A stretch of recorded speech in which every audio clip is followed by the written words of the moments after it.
ಆದರೆ ಇಂದು ಸುರಿಯುತ್ತಿರುವ ಇವತ್ತಿನ ಮಳೆಯಿಂದಾಗಿ ಎಲ್ಲರೂ ಖುಷಿ ಪಡ್ತಾ ಇದ್ದಾರೆ. ಆದರೆ ಈ ಬೆಳೆದಂಥ ಇಲ್ಲಿ ರೈತರು ನಿಜಕ್ಕೂ ಸಂಕಷ್ಟದಲ್ಲಿದ್ದಾರೆ. ಯಾಕಂದರೆ ಇದು ಇಷ್ಟೊತ್ತಲೇ ಈಗ ಈ ಬೆಳೆಗೆ ತಕ್ಕ ಹಾಗೆ ಮಳೆ ಆಗಿದ್ದರೆ ಇವತ್ತು ಆಳೆತ್ತರಕ್ಕೆ ಬೆಳಿಬೋದಿತ್ತು. ಈಗ ನೋಡಿರಿ, ಇದು ಪಾಪ ಇನ್ನೂ ಸಣ್ಣದಿದೆ. ಸಣ್ಣದಿದ್ದಾಗಲೇ ಆಲೆ ಸುಲಂಗಿ ಆಯಿತು, ತೆನಿ ಬಿಡೋ ಲೆಕ್ಕಕ್ಕೆ ಬಂದಿದೆ. ಆದರೆ ಇದು ಏನು ಅಷ್ಟೊಂದು ಇಳುವರಿ ಬರೋದೇ ಇಲ್ಲ ಇದು. ಯಾಕಂದರೆ ತೆನಿನೂ ಹಿಡಿಯಲ್ಲ, ಏನೂ ಆಗಲ್ಲ, ಕಾಯಿನೂ ಬರೋಲ್ಲ, ಏನೂ ಬರೋಲ್ಲ ಇದು. ಹೀಗಾಗಿ ಈ ಮಳೆ ಪಾಪ ಈ ಬೆಳೆದಂಥ ರೈತರಿಗೆ ಇದು ಸಂಬಂಧಿಸವಲ್ಲ. ಆದರೂ ಕೆಲವು ರೈತರಿಗೆ ಅನುಕೂಲ ಆಗ್ತಾಯಿದೆ. ಇವತ್ತು ಮುಂಗಾರು ಮಳೆ ನಿಜಕ್ಕೂ ಹೇಳ್ಬೇಕಂತಂದರೆ ಮುಂಗಾರು ಮಳೆ ಆರ್ಭಟ ಮೊದಲೇ ಇರಬೇಕಾಗಿತ್ತು, ಅದು ಬರಲಿಲ್ಲ. ಯಾಕಂದರೆ ಮುಂಗಾರು ಮಳೆ ನೆಚ್ಕೊಂಡು ಎಷ್ಟೋ ಜನ ರೈತರು ಪಾಪ ಬೆಳೆಗಳನ್ನು ಬೆಳೆದಿದ್ರು. ಇವತ್ತು ನೀವು ನೋಡ್ಬೋದು, ತಡ್ರಿ ಇಲ್ಲಿ ತೋರಿಸ್ತೇನೆ ಇನ್ನು.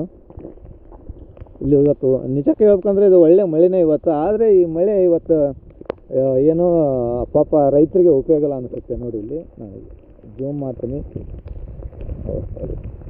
ಇದು ಕ್ಯಾಮ್ರಾ ಬ್ಲರ್ ಆಗ್ತಿದೆ, ಯಾಕಂದರೆ ಮಳೆ ನೀರಿಗೆ ಮಳೆ ಹಣ್ಣಿಗೆ ಬ್ಲರ್ ಆಗ್ತಿದೆ. ನೋಡಿ, ಇದು ಏನು ಉದ್ದ ಇದೆ, ಒಂದು ಏನು ಉದ್ದ ಅಷ್ಟೇ ಇರ್ಬೋದು ಅಷ್ಟೇ. ಈ ಬೆಳೆ ಆಲೆ ಸುಲಂಗಿ ಆದೈತೆ, ಇದು ಇನ್ನೇನು ತನಿ ಬಿಡುತ್ತೆ ಹೇಳಿದ್ರು. ಈ ಟೈಮ್ನಾಗ ಮಳೆ ಆಗ್ತಾಯಿದೆ. ಇದನ್ನೇ ಮತ್ತೆ ಸರ್ಕಾರ ಮಳೆ ಚೆನ್ನಾಗಾಗಿದೆ, ರೈತರ ಬೆಳೆ ಚೆನ್ನಾಗಿದೆ ಅಂದು ಬರಗಾಲ ಘೋಷಣೆ ಮಾಡೋದನ್ನು ಮತ್ತೆ ಬಿಡಬಾರ್ದು. ಯಾಕಂದರೆ ಬರಗಾಲ ಘೋಷಣೆ ಅಂತ ಮಾಡಲೇಬೇಕು. ಮಳೆ ಈಗ ಏನೋ ಸಮಯಕ್ಕೆ ತಕ್ಕ ಹಾಗೆ ಮಳೆ ಆಗಿದ್ದರೆ ಪಾಪ ರೈತರಿಗೆ ಅನುಕೂಲ ಆಗ್ತಿತ್ತು. ಸಮಯಕ್ಕೆ ತಕ್ಕ ಹಾಗೆ ಮಳೆ ಆಗಿಲ್ಲ. ಇವತ್ತು ರಾಣೆಬೆನ್ನೂರು ತಾಲೂಕಿನಾದ್ಯಂತ ಉತ್ತಮವಾದಂಥ ಮಳೆ ಐತೆ. ಯಾಕಂದ್ರೆ ನೋಡ್ಬೋದು, ಇವತ್ತು ಮಲೆನಾಡು ಭಾಗದಲ್ಲಿ ಕಾಣ್ತೈತಲ್ಲ, ಆ ಟೈಪ್ ಮಳೆ ಸುರಿತಾ ಇದೆ.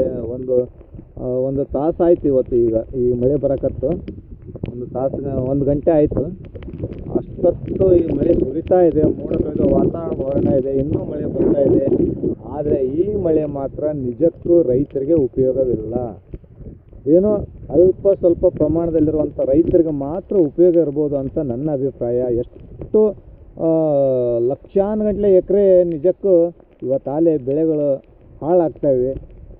ಈಗ ನೋಡಿರಿ, ಈ ಟೈಮ್ನಾಗ ಇದು ಮಳೆ ಆದರೆ ನಿಜಕ್ಕೂ ಇದು ತೆನಿನೂ ಬಿಡಲ್ಲ, ಇದೇನೂ ಇಲ್ಲ, ಮುಗಿದೋಯ್ತು. ಈಗ ಆಲೆ ಸುಲಂಗಿ ಆಯ್ದಿದೆ, ತೆನಿನೂ ಆಯ್ದಿದೆ. ಆದರೆ ಆಳೆತ್ತರಕ್ಕೆ ಬೆಳೆದು ನಿಂದಿರಬೇಕಾಗಿದ್ದಂಥ ಇದು ಮೆಕ್ಕೆಜೋಳ ಇವತ್ತು ಕುಂಠಿತವಾಗಿ ಬೆಳೆದು ಈಗ ಯಾವುದೇ ಕಾರಣಕ್ಕೂ ಇದು ತನಿ ಆಗೋದೂ ಇಲ್ಲ. ಈ ಮಳೆ ಇದಕ್ಕೆ ಉಪಯೋಗ ಆಗೋದಿಲ್ಲ.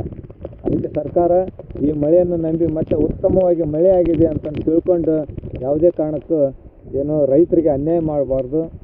ನಮ್ಮ ಹಾವೇರಿ ಜಿಲ್ಲೆ ಅಲ್ಲ, ಇಡೀ ರಾಜ್ಯಾದ್ಯಂತ ಎಲ್ಲಿ ಮಳೆ ಆಗಿಲ್ಲ, ಎಲ್ಲಿ ರೈತರ ಬೆಳೆಗಳು ಹಾಳಾಗಿವೆ, ಅಲ್ಲಿ ಎಲ್ಲ ಕಡೆ ಬರಗಾಲ ಜಿಲ್ಲೆ ಅಥವಾ ಬರಗಾಲ ತಾಲೂಕು ಎಂದು ಘೋಷಣೆ ಮಾಡಬೇಕು. ದಯವಿಟ್ಟು ಸರ್ಕಾರ ರೈತರ ಪರವಾಗಿರಬೇಕು. ರೈತರ ಏನು ದೇಶದ ಬೆನ್ನೆಲುಬು ರೈತನೇ ಅಂತಂದು ಹೇಳ್ತಾರೆ. ಇವತ್ತು ಅನ್ನದಾತನ ಬೆನ್ನೆಲುಬು ಮುರಿಯುವಂಥ ಪರಿಸ್ಥಿತಿ ಬಂದಿದೆ. ಹಾಗಾಗಿ ಸರ್ಕಾರ, ರಾಜ್ಯ ಸರ್ಕಾರ ಆಗಲಿ ಕೇಂದ್ರ ಸರ್ಕಾರ ಆಗಲಿ, ಎರಡು ಸರ್ಕಾರಗಳು ಕೂಡಿಕೊಂಡು ರೈತರಿಗೆ ಬೆನ್ನೆಲುಬು ಆದರೆ ರೈತನ ಬಾಳು ಹಸನಾಗುತ್ತದೆ. ಅವರ ಬಾಳು ಹಸನಾದರೆ ಇನ್ನು ಎಲ್ಲರ ಏನು ನೌಕರಿ ಮಾಡಿರುವಂಥ ಎಲ್ಲ ವರ್ಗದವರ ಬಾಳು ಹಸನ ಆಗುತ್ತದೆ ಎಂಬುದು ನಮ್ಮ ಅಭಿಪ್ರಾಯ.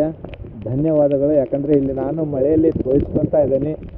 ಇದುವರೆಗೂ ನಾನು ಏನೋ ನೇರವಾಗಿ ಇದನ್ನ ವಿಡಿಯೋ ಮಾಡ್ಕೊಂಡು ತೋರಿಸೋಣ. ಯಾಕಂದರೆ ಸುಮ್ಮನೆ ಸುಳ್ಳು ಇದನ್ನು ಹಾಕೋದು ಬೇಡ, ಇದ್ದದ್ದು ರಿಯಲ್ ವಾಸ್ತವ ಹಾಕ್ಬೇಕನ್ನೋ ಒಂದು ಉದ್ದೇಶದಿಂದ ಈ ವಿಡಿಯೋ ಮಾಡ್ತಾಯಿದ್ದೀನಿ. ಧನ್ಯವಾದಗಳು.